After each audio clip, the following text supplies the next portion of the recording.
जय जोहार, नमस्कार। दैनिक छत्तीसगढ़ चैनल देख रहे हैं आप। मैं हूं आपके साथ अभिजीत कुमार और करते हैं आज की खबरों की शुरुआत सबसे पहली बड़ी खबर के साथ। इससे पहले छत्तीसगढ़ से अगर आप और देखना चाहते हैं रोजाना छत्तीसगढ़ के समाचार तो नीचे लाल कलर का सब्सक्राइब बटन दिया है, जिसे दबाकर इस चैनल को आपको सब्सक्राइब करना है।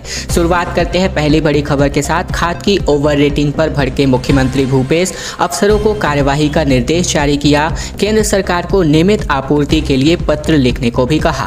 दरअसल प्रदेश में रासायनिक खाद की कालाबाजारी और ओवर रेटिंग की शिकायतों पर मुख्यमंत्री भूपेश बघेल ने नाराजगी जताई। उन्होंने अधिकारियों से निर्धारित दर से अधिक कीमत पर खाद बेचने वालों पर कार्यवाही करने का निर्देश जारी किया। मुख्यमंत्री ने कृषि उत्पादन आयुक्त को केंद्र सरकार से समन्वय कर मांग के अनुरूप रासायनिक खाद की आपूर्ति सुनिश्चित करने के लिए पत्र लिखने को भी कहा। मुख्यमंत्री ने अपने निवास कार्यालय में वर्षा की स्थिति, खाद बीज की उपलब्धता, सिंचाई जलाशयों में पानी की स्थिति, खरीफ फसलों की बुआई, संक्रामक बीमारियों की रोकथाम के उपायों की समीक्षा कर रहे थे। बैठक में अधिकारियों ने बताया कि चालू खरीफ सीजन के लिए केंद्र से यूरिया, डीएपी, एनपीके, पोटास और सुपर फास्फेट को मिलाकर कुल मिलाकर 13,70,000 मीट्रिक टन रासायनिक खाद डिमांड की गई थी। केंद्र सरकार की ओर से अभी तक छत्तीसगढ़ को महज 6,30,000 मीट्रिक टन खाद ही मिल पाया है।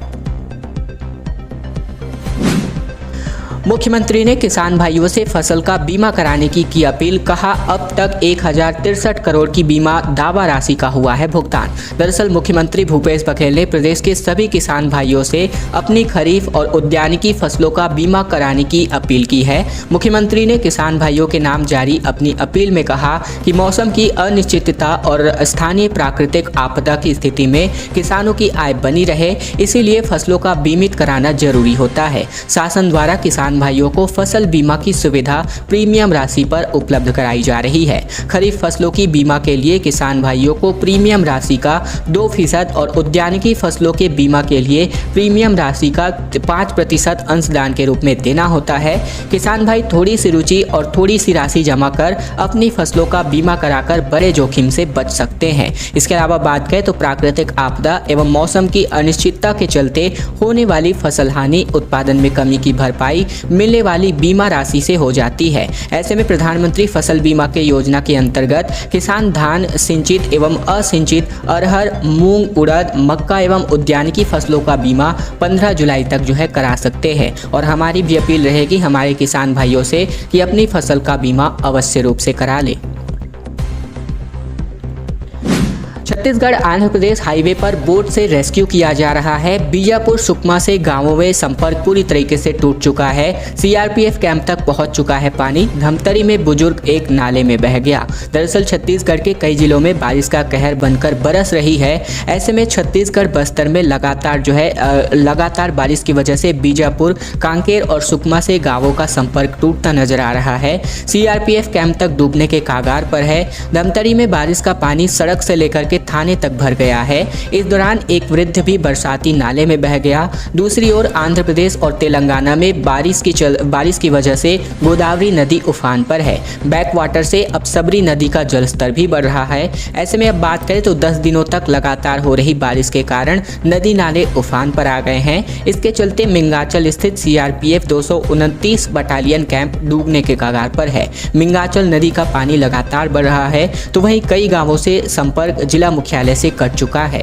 शहर से निकलने वाली हर सड़क पानी में डूब चुकी है। इंद्रावती नदी का जलस्तर बढ़ने से आसपास के गांव डूबने की स्थिति में पहुंच गए हैं।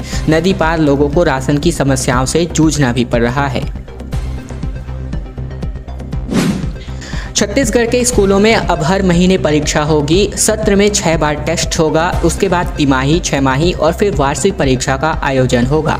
दरअसल छत्तीसगढ़ के स्कूलों में शिक्षा विभाग एक बार फिर से नए प्रयोग कर रहे हैं। स्कूलों में हर महीने परीक्षा कराने की तैयारी की जा रही है। इस परीक्षा को मासिक आकलन नाम दिया गया है। पूरे सत्र के दौरान 6 मासिक आकलन होते हैं। ऐसे में तिमाही, 6 माही और वार्षिक आकलन इसके अतिरिक्त होगा। इस आकलन में अंक और ग्रेडिंग भी दी जानी है। स्कूल शिक्षा विभाग की ओर से आकलन के लिए निर्धारित कैलेंडर के अनुसार कक्षा 1 से 12वीं के लिए पहला मासिक आकलन जुलाई माह में होना है, दूसरा आकलन अगस्त में, तो वहीं तीसरा अक्टूबर में, चौथा नवंबर में, 5वां जनवरी और 6वां आकलन फरवरी में किया जाएगा। इसी बीच सितंबर महीने में तिमाही की परीक्षा होगी, दिसंबर में छमाही और मार्च महीने में वार्षिक परीक्षा या आकलन आयोजित होगा। मूल निवासियों की परिभाषा स्पष्ट की है सामान्य प्रशासन विभाग ने। राज्य के बाहर के लोग लाभ ना उठा सके, इसीलिए यहाँ पर ये कदम उठाया जा रहा है।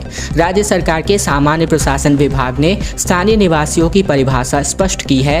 राज्य के बाहर के लोग अनावश्यक रूप से फायदा ना उठा सके, इसीलिए परिभाषा स्पष्ट करते हुए एक आदेश जारी किया गया है। शासन के संज्ञान में यह बात भी सामने आ रही है कि अस्थायी निवास के नियमों को तर्कसंगत बनाने की आवश्यकता है। यदि किसी संस्था में प्रवेश या शासन के अधीन सेवा के लिए न्यूनतम शैक्षिक योग्यता मान्यता प्राप्त विश्वविद्यालय की स्नातक या उससे उच्चतर उपाधि हो, तो उच्चतर माध्यमिक परीक्षा या फिर 8वीं की परीक्षा के स्थान पर अब पहली, चौथी, 5वीं परीक्षा मानी जाएगी। यदि किसी संस्था में प्रवेश या फिर शासकीय सेवा के लिए न्यूनतम योग्यता किसी भी विश्वविद्यालय या इंटरमीडिएट या हायर सेकेंडरी या फिर कोई और समकक्ष निर्धारित की गई हो, तो 8वीं की कक्षा के स्थान पर पहली, चौथी व 5वीं परीक्षा पढ़ी जाएगी। जिले में पौधरोपण का महाअभियान 18 जुलाई से होने वाला है शुरू। इसके लिए हम आपको बता दें कि अब जो है पौधरोपण का एक महाअभियान शुरू होने वाला है 18 जुलाई से। कलेक्टर डॉक्टर सर्वेश्वर नरेंद्र भूरे ने इसके लिए अभियान की तैयारियों को लेकर अधिकारियों को निर्देश भी जारी किया। उन्होंने कहा कि प्रकृति की सुंदरता एवं संरक्षण के लिए प्रत्येक आदमी को पौधारोपण करना चाहिए। इसके अलावा बात करें तो नगर निगम की तरफ से 18 जुलाई से सघन पौधारोपण कार्यक्रम का आयोजन किया जाएगा। महापौर एजाज ढेबर के मार्गदर्शन में संपूर्ण नगर निगम क्षेत्र में 2 लाख पौधे रोपित करने की शुरुआत होगी। इसके तहत सभी जोन अपने अधीनस्थ वार्ड के हर घर में निःशुल्क पौधे उपलब्ध कराएगा। कोई भी नागरिक अपने जोन से संपर्क करके 28 प्रजातियों में से कोई भी पौधे प्राप्त कर सकते हैं। इसके अलावा बात करें तो यहाँ पर जो है अभियान के लिए नोडल अधिकारी सुनील चंद्रवंशी ने बताया कि सभी निगम मुख्यालय द्वारा सभी जोन को अलग अलग 20,000 पौधे रोपण के लिए उपलब्ध कराए गए हैं। ये पौधे 14 जुलाई से नागरिकों को उपलब्ध होने शुरू हो जाएंगे।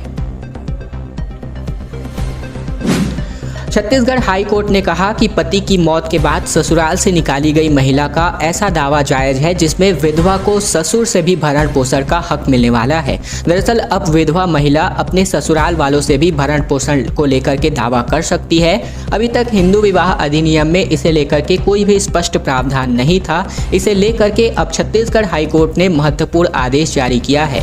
जस्टिस गौतम भादुड़ी की डिवीजन बेंच ने कहा कि अगर पति की मौत के बाद ससुर अपनी बहू को घर से निकाल देता है तो उसे कानूनी रूप से भरण पोषण का हकदार होगा। इसके लिए विधवा महिला दावा कर सकती है। इसके अलावा हाई कोर्ट ने फैमिली कोर्ट के फैसले को सही ठहराया है। कोरबा की रहने वाली युवती का विवाह साल 2008 में जांजगीर चांपा निवासी एक युवक से हुआ था। विवाह के बाद साल 2012 में महिला की पति की असमय मृत्यु हो गई। इसके बाद उसके ससुर और उसके ससुराल वालों ने उसे घर से निकाल दिया। लिहाजा महिला अपने मायके में रहने लगी और इस दौरान विधवा महिला ने 2015 में जांजगीर चांपा फैमिली कोर्ट में परिवाद जो है दायर की। इसमें उसने अपने ससुर और ससुराल पक्ष से भरण पोषण राशि देने की मांग की। फैमिली कोर्ट ने जो है महिला के पक्ष में फैसला देते हुए ससुर को आदेशित किया था कि विधवा बहू को जो है भरण पोषण राशि दे, जिसे अब छत्तीसगढ़ हाई कोर्ट ने भी सही ठहराया है। इसके अलावा बात करें तो स्वामी आत्मानंद एक्सीलेंस स्कूल कांकेर के लिए भर्ती निकाली गई है, जिस पर टीचर सहित विभिन्न पदों के लिए भर्ती जो है आयोजित की जा रही है। इसके लिए छत्तीसगढ़ के स्थानीय या फिर जिले के मूल निवासी अंतिम तिथि का निर्धारित प्रारूप में अपना आवेदन जो है कर सकते हैं। सभी उम्मीदवार को यहाँ पर नोटिफिकेशन के अनुसार जो भी जानकारी है वो दिखाई दे सकती है, जिसमें व्याख्याता, प्रधान पाठक, शिक्षक से लेकर के कंप्यूटर शिक्षक के पद आपको देखने को मिलेंगे। पदों की संख्या की बात करें तो कुल 165 पदों पर भर्ती निकाली गई है। वेतनमान की बात करें तो 25,300 से लेकर के 38,100 रुपये प्रति माह का वेतनमान इसमें आपको प्रदान किया जाएगा। इसके अलावा आवेदन के लिए जो है निर्धारित शैक्षिक योग्यता आप नोटिफिकेशन के माध्यम से देख सकते हैं। वीडियो को पॉज करके भी आप जो है देख सकते हैं। इसके अलावा बात करें तो यहाँ पर प्रारंभिक तिथि 29 जून 2022 है, जबकि इसके लिए अंतिम तिथि 20 जुलाई 2022 रखी गई है। अब अधिकारी और कर्मचारियों को नहीं मिलेगी छुट्टी। और दरअसल बात करें तो यहाँ पर प्रदेश में जल्द ही विधानसभा का मॉनसून सत्र शुरू होने वाला है। इसी के मद्देनजर अधिकारियों और कर्मचारियों की छुट्टी पर रोक लगा दी गई है। छुट्टी पर रोक लगाने को लेकर कलेक्टर ने आदेश भी जारी कर दिया है और कहा है कि आने वाले 20 जुलाई से छत्तीसगढ़ विधानसभा का मॉनसून सत्र शुरू हो रहा है। इस बीच जिला कलेक्टर कुंदन कुमार ने 20 से लेकर के 27 जुलाई तक अधिकारी और कर्मचारियों की छुट्टी पर रोक लगा दी है। इसके अलावा बात करें तो उन्होंने एक गाइडलाइन जारी किया है, जिसमें कोई भी अधिकारी या कर्मचारी उनसे अनुमति लिए बिना जिला मुख्यालय नहीं छोड़ने वाले हैं। और ये फिलहाल आदेश जो है अंबिकापुर के लिए जारी किया गया है। सभी स्कूलों में शुरू होगा पालक जागरूकता अभियान, गठित होंगे इसके लिए कोर ग्रुप। दरअसल छत्तीसगढ़ सरकार द्वारा राज्य में प्राथमिक शिक्षा के स्तर में सुधार के लिए नवाचार एवं विविध गतिविधियों को बढ़ावा देने की पहल लगातार की जा रही है। इसी कड़ी में पालक जागरूकता अभियान सभी स्कूलों में शुरू किया जा रहा है। इसका उद्देश्य पालकों की सक्रिय भागीदारी सुनिश्चित कर पठन पाठन के स्तर को बेहतर बनाना है। सचिव स्कूल शिक्षा विभाग डॉक्टर एस भारतीदासन ने सभी जिला शिक्षा अधिकारियों को स्कूलों में पालक जागरूकता अभियान का पालन सुनिश्चित करने और इस अभियान के तहत संचालित गतिविधियों की नियमित रूप से मॉनिटरिंग कर इसके रिपोर्ट शासन को भिजवाने के निर्देश जारी किए हैं। इस अभियान के तहत सभी स्कूलों में शाला प्रबंधन समिति एवं पालकों का सम्मेलन आयोजित किया जाएगा।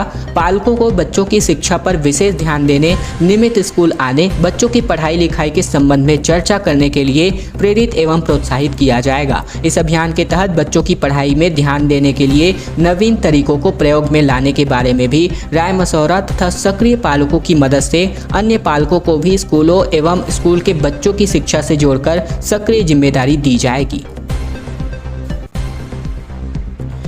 छत्तीसगढ़ में बड़ी संख्या में पुलिस अफसरों का तबादला हुआ है। प्रशासनिक सर्जरी निकल करके सामने आ रही है। राज्य पुलिस सेवा के 44 अधिकारियों का ट्रांसफर हुआ है, जिसमें 2 पीटीएस और 1 एसपी भी बदले गए हैं। इसके अलावा बात करें तो यहाँ पर छत्तीसगढ़ में राज्य पुलिस सेवा के 44 अफसरों की प्रशासनिक सर्जरी हुई है। इसमें मैनपाट और मानव पुलिस ट्रेनिंग के स्कूलों के अधीक्षक भी शामिल है।